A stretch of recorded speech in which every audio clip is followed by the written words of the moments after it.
Hello again and welcome back for another Brain Coach tip.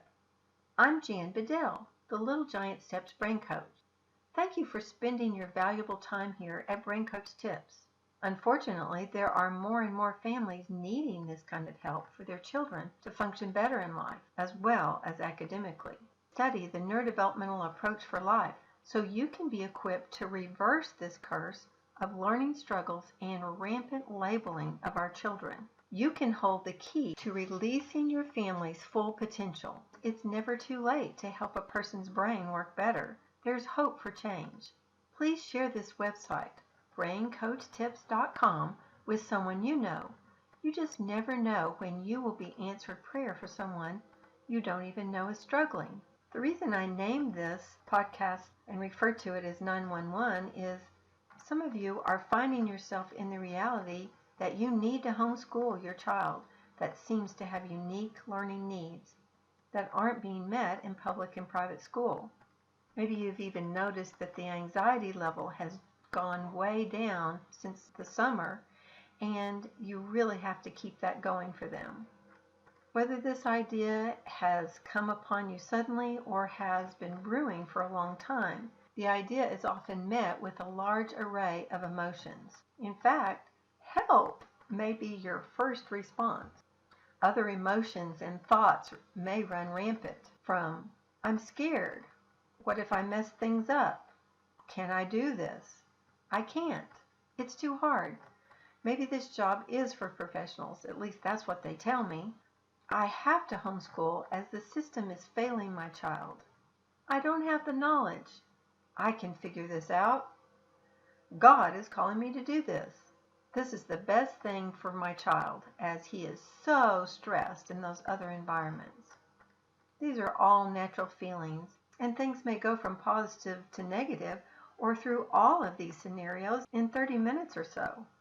I assure you, if God is calling you, he will equip you, and maybe that's why you're here today. Let's put this whole homeschooling idea in perspective. Before the 1800s, everyone was homeschooled, unless they were very rich and they had private tutors, or they went to a private type school, which was pretty rare back then. So public school is really only about 200 years old. Actually, in 1851, the state of Massachusetts passes the first compulsory education laws. So public education has only been around as compulsory for like 160 years. They stated that the goal is to make sure that children of poor immigrants get civilized and learn obedience and restraint so that they make good workers and don't contribute to social upheaval. Interesting goal, eh? Second to remember is the purpose of school. As I pondered this question, I did some research on what the so-called experts say. I found this interesting discussion at a website called ascd.org. That is A as in apple, S as in Sam, C as in cat, and D as in dog.org. There was an article by Walona Sloan entitled, "What is the Purpose of Education?" She quotes Eleanor Roosevelt, who wrote in 1930, she said, "Good citizenship, the purpose of education." Ms. Sloan goes on to write, if you were to ask even a relatively small group of teachers, administrators, students, parents, community members, business leaders, and policymakers to address the question of purpose, how difficult do you think it would be to reach a consensus? You might have better luck asking, what's the meaning of life? In the United States, historically, the purpose of education has evolved according to the need of the society. Education's primary purpose has ranged from instructing youth in religious doctrine to preparing them to live in a democracy to assimilating immigrants into mainstream society to preparing workers for the industrialized 20th century workplace. And now, as educators prepare young people for their futures in a world that's rapidly changing, what's the goal? To create adults who can compete in global economy? I don't know. To create lifelong learners? Maybe. To create emotionally healthy adults who can engage in meaningful relationships? Yes. There are many different points of view on this topic. She quotes Jonathan Cohen, a co-founder and president of National School Climate Center. He says, I think that my view and most people's view is that the purpose of education is to support children in developing the skills, the knowledge, and the dispositions that will allow them to be responsible, contributing members of their community, meaning to be a good friend, to be a good mate, to be able to work, and to contribute to well-being of the community. Not only should children learn civic knowledge, how the electoral college works, the history of political parties, and so on, but they also need to master civic skills, which include respecting others, working collaboratively, acting in a way that is fair and just, and being an active participant in life of the community. Now, doesn't that sound like what happens in a home? And it can definitely happen in a homeschool. Since we can see the professionals can't even agree on the purpose of education, I think that you, as a parent, who God gave these children to and who knows them the best, can come up with the goals that are best for your children. Let's get back to your particular dilemma of how do you homeschool your child or children, each with different talents and needs. First, determine your specific goals. What do you want the outcome to be for your efforts? I don't think your goal would really be to complete a set of pages in a particular curriculum that someone else has determined a child of that age should know. These days, if you want to know something, you just type the question into the computer. So what does education mean? Well, it is the law. You do have to make sure it happens, either with you or in a school setting. You know, in Texas for many years, the main requirement for a school, whether it was home, private, or public, was a course in citizenship. That's what had to be included each year. I find that interesting that one of the largest states in the United States, with one of the largest and healthiest economies, wants citizenship to be taught each year. Why? Well, to me, it is like teaching the Ten Commandments. If people follow those guidelines, everyone's happier, healthier, and the whole society is enhanced. I don't know if you realize this, but the first public schools were created to teach religion. So do you think you are capable of teaching citizenship and doing Bible study? I'd have to say yes. Now what's left to teach? In my opinion, reading is essential to being a good citizen and being informed about religion. My goal would be for the children to be able to read the Bible for themselves. Also, basic math is important to function in life and do business. As a neurodevelopmentalist, I would add having an organized and well-functioning brain as a definite asset to the future of any individual. This is where the NeuroDevelopmental Approach for Life perspective is important. You might say, math and reading is exactly what my child is struggling with. Following directions is hard for them.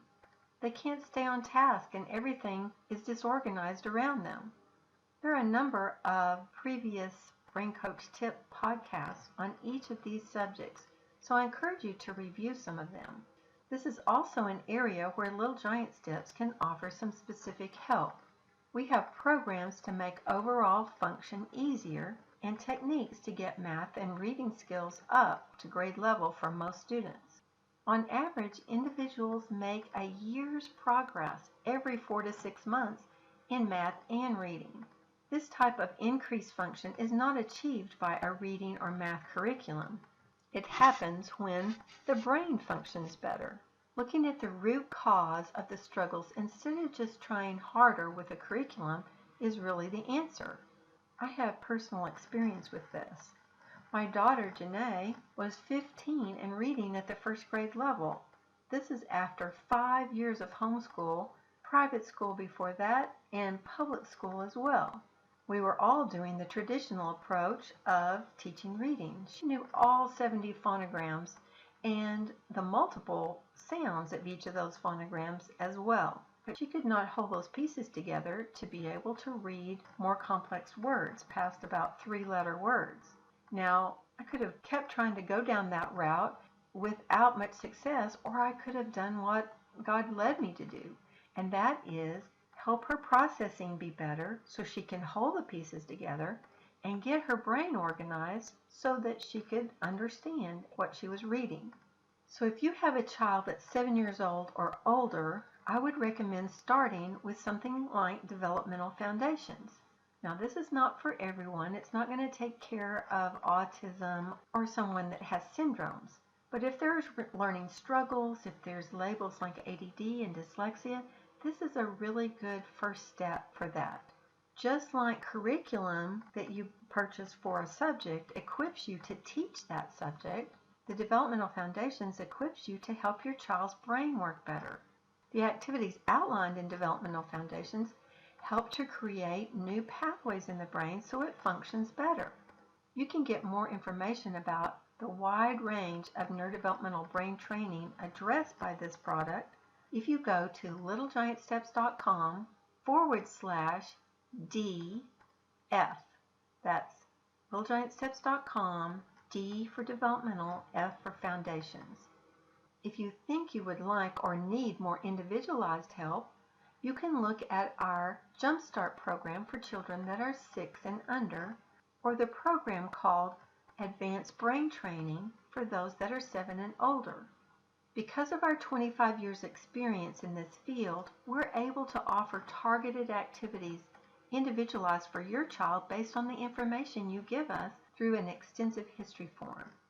You can find more information about these programs at littlegiantsteps.com and click on Our Services.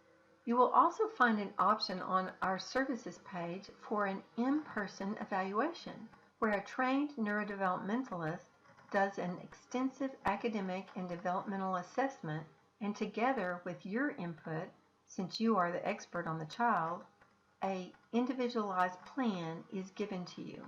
This plan includes brain-changing activities chosen specifically based on the information gathered in this evaluation. And this plan can also provide you with all the academics that you need to homeschool your child with special or unique needs. At the very least, I want to encourage you to look at the Auditory Mini Program. Auditory processing is one of the major culprits in low functional ability. It's a common factor in almost every child that I see individually. The symptoms of low auditory processing are a major cause of not being able to read well when using the phonics approach. It also negatively affects comprehension. The Auditory Processing Mini Program is a good first introduction into our training that is delivered online. I do want to let you know that if you are using any of the programs that I have already mentioned, this auditory piece is already included for your use, so you don't need to add the Auditory Processing Mini Program to any of those that I've mentioned. Here's the bottom line to success when you're homeschooling. First, figure out your personal goals for your personal situation and write them down. This will prevent you from being tossed to and fro in the storm of life as different things come at you. You know, some people will say, oh, you should do this, and other people say you should do that. Whatever it is that's recommended, I recommend you go to the Lord with it and go back to your goals and see if it lines up. If it does, then pursue investigating that. Otherwise, you just stay with your goals, and then it will help you stay on track. Well, that's all the time I have for today. I hope that I have helped you in your journey toward homeschooling, and that you will stay tuned to the Ultimate Homeschool Radio Network, where you will receive more of these brain coach tips to make life and learning easier. In the meantime, please visit our sponsor, littlegiantsteps.com. They are dedicated to equipping you as a parent so that your child can make the progress you're looking for. Remember, neurodevelopment is a dynamic approach to life at any age, so think differently. The The solution is not in the problem. Until next week, it's the Brain Coach signing off.